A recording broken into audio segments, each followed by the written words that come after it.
साथ में मौजूद है नवाबगंज विधायक डॉक्टर एमपी आर्या। डॉक्टर साहब, जानना चाहूंगा यूसीसी जो कानून बनने जा रहा है, क्या सोच है आपकी, क्योंकि कई धर्म पर सीधा सीधा प्रभाव पड़ रहा है इसका।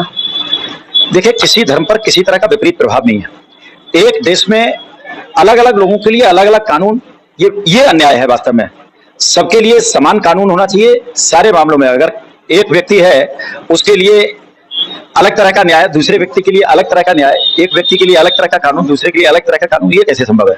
लेकिन अभी तक संविधान ने सभी धर्म के लोगों को अधिकार दिया था कि अपने अपने हिसाब से अपना धर्म का पालन करें। लेकिन जब से भाजपा सरकार आई है तब से ये नया कानून बनना है, तो आपको नहीं लग रहा है उनके साथ में उनके अधिकारों का हनन है? देखिए, मैं आपको बताऊं, भारतीय संविधान में B.R. अम्बेडकर साहब ने 1948 में ही समान नागरिक संहिता की बात कही है। उसमें सबके लिए समान कानून की बात संविधान में निहित है। अब तक कांग्रेस की सरकार ने इसे लागू नहीं किया था। जहां तक धार्मिक बातों की मामला है, मैं आपको बता दूं, इससे किसी के धर्म के पालन में किसी तरह की कोई कठिनाई नहीं है। हर व्यक्ति अपनी आस्था के अनुसार, चाहे वो मस्जिद में इबादत करे, चाहे मंदिर में इबादत करे, गिरजा में इबादत करे, अपनी धार्मिक मान्यताओं को धार्मिक तरीके से मनाता रहे। समान नागरिक संहिता का ये बिल्कुल मतलब नहीं है कि धार्मिक मामले एक हो जाएंगे। ये तो केवल कानूनी मामले एक होंगे कि एक ही तरह का न्याय प्रत्येक व्यक्ति को मिले। डॉक्टर साहब, कहीं ऐसा तो नहीं हिंदू राष्ट्र बनाने के लिए सरकार का ये कदम हो, क्योंकि 370 हटाना, फिर ट्रिपल जो तलाक है उसके लिए हटाना, अब यूसीसी कानून। देखिए, कुछ चीजों को जरा समझदारी के साथ में अगर आप देखें तो धारा 370 हटने के बाद भारत में आतंकवाद खत्म हो गया। 370 भी एक तरह से ये देश के खिलाफ और बहुत गलत कानून था। मैं तो इसके लिए कांग्रेस की जितनी भर्त्सना कर सकता हूं उतनी करूंगा। कांग्रेस के लोगों ने ये बहुत खराब निर्णय लिया था और मुझे नहीं मालूम पंडित जवाहरलाल नेहरू की क्या सोच थी। ये जबरदस्ती कानून भारत के ऊपर थोपा गया था। एक देश में ये कैसे संभव है कि एक देश में दो निशान, दो विधान और इस तरह की बातें कैसे संभव है? धारा 370 हटना निहायत आवश्यक थी और खासतौर से इसकी वजह से पाकिस्तान भारत के अंदर हस्तक्षेप कर रहा था। जहां तक 3 तलाक की बात मैं करूं तो मैं किसी धर्म के प्रति कोई टिप्पणी नहीं करना चाहता, लेकिन यह निश्चित रूप से कह सकता हूं कि 3 तलाक की वजह से महिलाओं को उनका अधिकार और उनको सम्मान नहीं मिल पा रहा था। 3 तलाक समाप्ति के बाद से मुस्लिम महिलाओं को भी देश में पूरे सम्मान के साथ में देखा जाता है। मुस्लिम समाज के लोग हैं, जो बड़े नेता हैं, वो इसका विरोध कर रहे हैं। मौलाना तौकीर रजा है या ओवैसी है, ये इसका विरोध कर रहे हैं कि हिंदू राष्ट्र बनाने की एक तरीका से इनका कदम है भाजपा सरकार का, एक तरीका से रणनीति है इनकी। देखिए, इन नेताओं को केवल राजनीति करनी है, लोगों को भड़का कर रखना है। भारतवर्ष के अंदर वो नहीं चाहते हैं कि हिंदू और मुस्लिम ये एकता हो या हिंदू मुस्लिम मिलजुल कर रहे। ये लोग उनको लड़ा करके राजनीति करते हैं। आप जरा जाकर के दुनिया के दूसरे देशों में देखिए। मैं तो मुस्लिम कंट्रीज की बात करता हूं, कहीं 3 तलाक की बात नहीं है। आप मुस्लिम कंट्रीज सऊदी अरब में चले जाइए, समान नागरिक संहिता की बात है तो कितने सारे देश हैं, मलेशिया जैसे देश, इंडोनेशिया जैसे देश में सबके लिए समान कानून है। ये बताइए, भारत में मुस्लिमों को जो सहूलियत भारतीय जनता पार्टी की सरकार में है, इससे पहले कभी वास्तव में क्या इतनी सहूलियत मिली थी? परेशान करने वाली बात नहीं है। मैं तो बहुत एक गलत आरोप कांग्रेस के ऊपर लगाता हूं कि कांग्रेस एक तरह से राष्ट्र विरोधी काम कर रही थी। मैं अगर इतिहास में बात करूं, 1947 में आजादी के समय नेपाल भारत में मिलना चाहता था, उन्होंने नहीं मिलने दिया।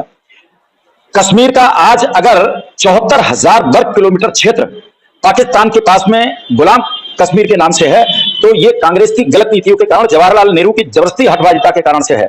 नहीं तो ये 2 दिन का समय पटेल को मिला होता तो भारत के अंदर होता। भारत को संयुक्त राष्ट्र संघ के अंदर स्थायी सदस्यता मिल रही थी, जवाहरलाल नेहरू जी ने उसको नहीं लिया। हिंदी चीनी भाई भाई करके भारत का 14,000 वर्ग किलोमीटर क्षेत्र चीन को दे दिया। इससे ज्यादा देशद्रोह के काम और क्या हो सकते हैं? क्या भाजपा सरकार में क्या भारत हिंदू राष्ट्र बनना चाहिए? आपकी क्या सोच है? देखिए, मैं हिंदू राष्ट्र की बात नहीं कर रहा हूं, लेकिन सभी नागरिकों को समान रूप से रहना चाहिए, समान अधिकार होना चाहिए, समान रूप से कर्तव्य भी होना चाहिए और कानून भी समान होना चाहिए। जहां तक हिंदू राष्ट्र की बात है तो मैं एक दूसरी बात भी कहता हूं जिसको बहुत सारे लोग स्वीकार करते हैं, नहीं करते हैं। अमेरिका का वासी जो है अमेरिकन कहलाता है, फ्रांस का वासी फ्रेंच कहलाता है, चीन का चाइनीज कहलाता है, किसी भी पाकिस्तान का पाकिस्तानी कहलाता है। ऐसे हिंदुस्तान का आदमी हिंदू कहलाता है, चाहे धार्मिक कोई भी मानता हो। इसके अलावा मैं जानना चाह रहा हूँ, नवाबगंज में काफी अधिवक्ता सब रजिस्ट्रार कार्यालय के बाहर धरने पे बैठे हैं, आप भी गए और वहां पे आपकी वार्ता भी हुई, क्या आपकी बात मानी नहीं क्या सब रजिस्ट्रार ने? नहीं, सब रजिस्ट्रार तो बात मानने को तैयार है। सब रजिस्ट्रार अपनी बात कह रहा है, उसकी अपनी बातें हैं, एडवोकेट्स की अपनी बात है, लेकिन भ्रष्टाचार नवाबगंज विधानसभा के अंदर बिल्कुल भी किसी तरह से बर्दाश्त नहीं किया जाएगा। इसके लिए चाहे कोई भी हो, सब रजिस्ट्रार को भी मैंने अच्छी तरह से वार्निंग दे दी है। नहीं, आपके सामने क्या आया? दोनों लोगों की आपने बातें सुनी तो क्या सामने आया? एडवोकेट्स खासतौर से भ्रष्टाचार के आरोप लगा रहे हैं, इसके अलावा गैर कानूनी तरीके से काम करने के आरोप लगा रहे हैं, और खासतौर से सब रजिस्ट्रार का जो रवैया है, बात करने का तरीका है, जो सम्मान करना चाहिए एडवोकेट्स का, वो नहीं करता है। इसके कारण से लोग भड़के हुए हैं। सब रजिस्ट्रार क्या कह रहे हैं? उनका भी तो आरोप है, उनका भी तो कहना है, वो आपने नहीं सुना क्या? सब रजिस्ट्रार ने मुझे कोई ऐसी बात तो नहीं बताई, लेकिन वो कह रहा है साहब मैं ईमानदारी से काम करता हूं, लेकिन मेरे पास कुछ ऐसे दस्तावेजी सबूत भी हैं जो सब रजिस्ट्रार के खिलाफ जाते हैं।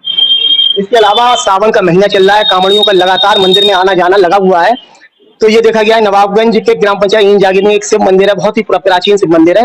वहाँ के जो रास्ते के हालात हैं आपने देखे हैं जाके वहां पर? मुझे कल इसकी जानकारी मिली थी कि ईंट जागीर जाने वाले रास्ते पर कीचड़ है। मैंने कल ही पीडब्ल्यूडी के अधिकारियों को इसके लिए कहा है, और आज ही उस पर काम होगा, उस रास्ते को सुधारा जाएगा। क्योंकि कांवड़िया जो है वो चेतावनी दे रहे हैं कि अगले सोमवार तक अगर व्यवस्था ठीक नहीं हुई तो हम लोग इसका विरोध करेंगे, तो कहीं विवाद ना हो जाए।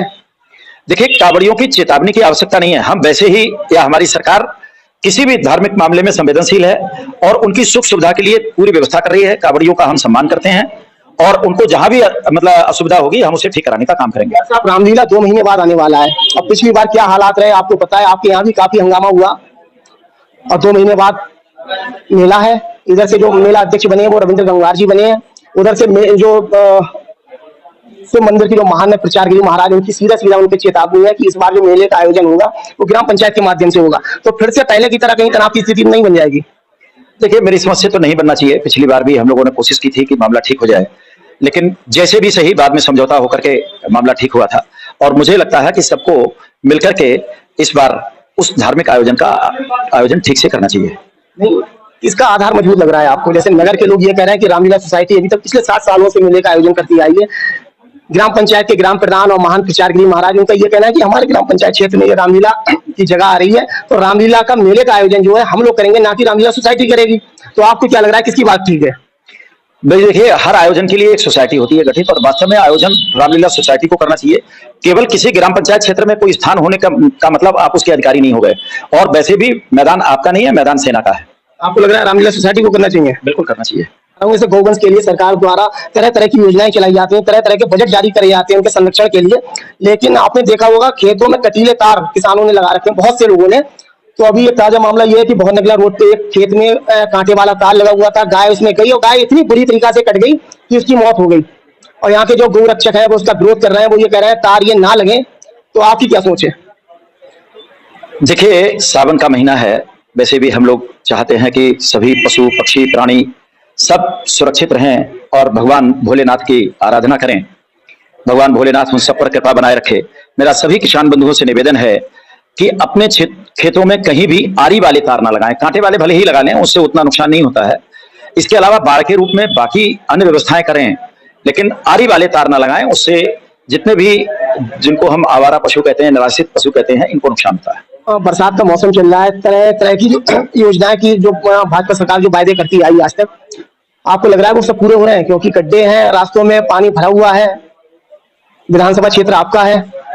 देखिए, बरसात में तो वैसे भी रोड कई बार पानी की वजह से जहां तहां पर खराब होते हैं, इसमें कोई संदेह की बात नहीं। लेकिन जितना काम इस इंफ्रास्ट्रक्चर पर भारतीय जनता पार्टी की सरकारों में हुआ है, मैं निश्चित रूप से कह सकता हूं, ना भूतो ना भविष्यति, ना इससे पहले कभी हुआ, ना इससे आगे कोई कर पाएगा।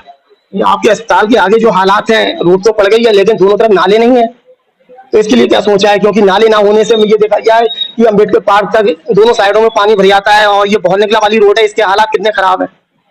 देखिए, कोई भी काम एक साथ नहीं हो जाता है। नवाबगंज विधानसभा में पिछली बार 64 करोड़ रुपए के काम हुए थे सड़कों के। इस बार भी काम चल रहे हैं, और ये जो नगर का अंदरूनी भाग में सड़क पड़ी है, ये भी अभी काम चल रहा है। और नाला भी बहुत ही निकट भविष्य में बनने वाला है, नाला भी बन जाएगा। जहां तक बात बहर नगला रोड की है, तो ये भी पीडब्ल्यूडी में गया हुआ है, और मैं समझता हूं कि इसी वर्ष बन जाएगा।